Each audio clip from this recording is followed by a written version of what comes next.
Sociologist Dr. Orville Taylor is warning that Americans and foreign residents, including Jamaicans, could be at risk as tensions rise over the Venezuela crisis.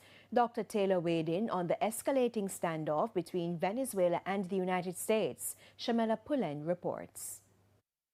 Venezuelan President Nicolas Maduro continues to face mounting legal and diplomatic pressure from the United States over alleged drug trafficking and corruption. The U.S. has filed charges against Mr. Maduro and top officials as they push for accountability.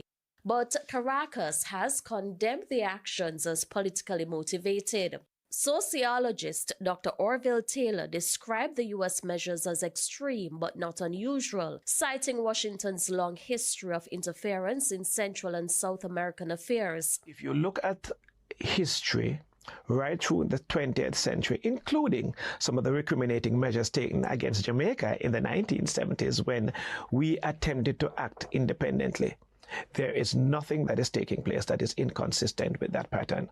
It seems like a bit of an exaggeration now and has stepped up, and President Trump is just a little bit more out there than other presidents. But right across, there has been no time in my memory certainly, where America has not asserted its own interest.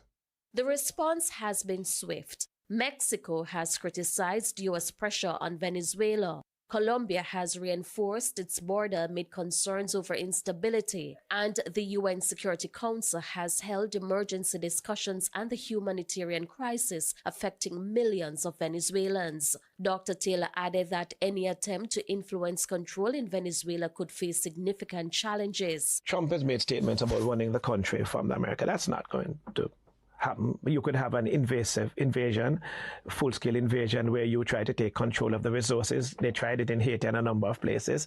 That's the harder part of the game, because, it didn't really work in Iraq. And the arguments surrounding the invasion in Iraq are pretty much very similar to the ones here.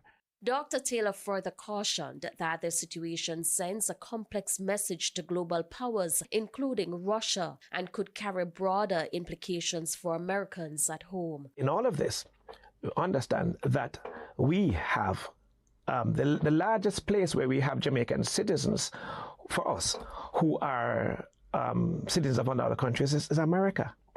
So it affects us all. And we are concerned also as to what happens to American citizens when they go outside of America, because you can't protect American citizens everywhere and people have to travel. So let us hope that World War III doesn't take place. I said 3, but there's a reason for that, because it grows. Shamela Pullen, TVJ News.